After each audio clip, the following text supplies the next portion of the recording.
Anyway, it's a big country. Now, Sadat.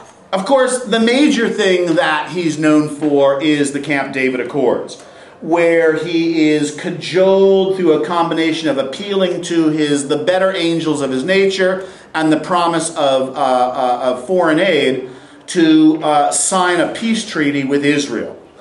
And those peace treaties are signed in 1978 at the Camp David retreat with President Carter. That peace treaty is a breakthrough because it gives de facto diplomatic recognition to the State of Israel, which no other Arab state had done to that day. And up till now, I believe Jordan is the only other state. It also assures Egypt massive foreign aid. And part of the commitment was that Egypt would receive foreign aid exactly to the penny, to the same amount that Israel does. In retaliation for that, of course, there is tremendous anger both domestically and across the Arab world for Sadat. It's kind of going to reignite the pan-Arab resentment of the West. He's going to be targeted as sort of a sellout of the Arab world by the Muslim Brotherhood. And of course, what does he get for his troubles? In 1981, he is assassinated. Not by, a foreign or an Israeli, extremist, but by an Islamic radical. And that is the end of Sadat. Now, to bring this thing to some closure, how are we doing on time? Yeah. All right. Mubarak, who was a general in the Air Force during the 73 war, will take control of Egypt, and he will rule Egypt for the next 20 years. And his rule of Egypt can kind of be divided between two time frames.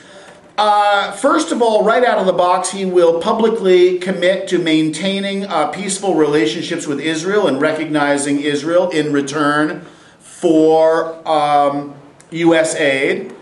Throughout the 80s and 90s, as a result of rather liberal economic policies, Egypt enjoys some measure of further economic growth. There is also some measure of greater political liberalism in the allowance of opposition political parties to be elected to the Egyptian parliament. No doubt Mubarak is going to regret that because the Muslim Brotherhood is going to gain significant representation and use that as a platform to criticize his rule of Egypt. But that sort of two-decade period of growth and relative, by Egyptian standards, relative political liberalism changes in the 2000s. And I'm not quite sure why, but what begins to happen in the new millennium is there is a dramatic increase in the, if not the corruption itself, then the perception of corruption and nepotism that plagues Mubarak's government. There is a decrease in, or at least a perception of a decrease in economic opportunity for the wider population, and particularly for graduates of Egypt's technical schools and graduate universities.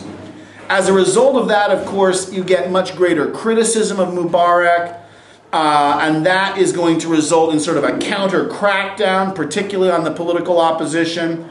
Mubarak will then outlaw a variety of political parties, particularly the Muslim Brotherhood, and the whole thing gains a sort of an unpleasant momentum.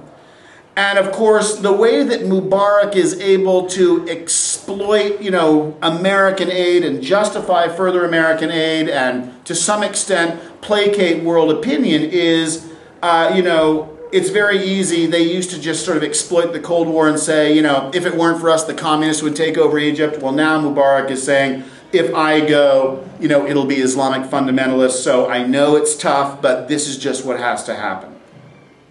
He is exploiting the U.S. fears, particularly in a post, 9/11 environment. Now, that is about as far as I'm going to go. What I would like us to consider now is more recent events where, following an abrupt and dramatic sort of demonstration of widespread popular dissatisfaction, Mubarak was forced to resign from office. Egypt is now ruled by what is described as an interim military government. The question for you gentlemen is, where do we go from here?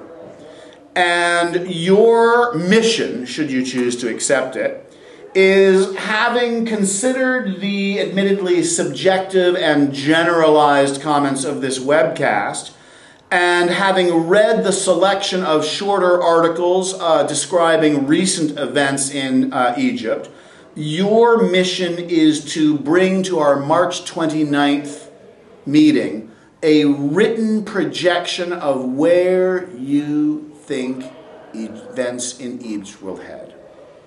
And with that, I would like to conclude my first lecture in the series As the World Burns, and I look forward to seeing you then. Thank you very much.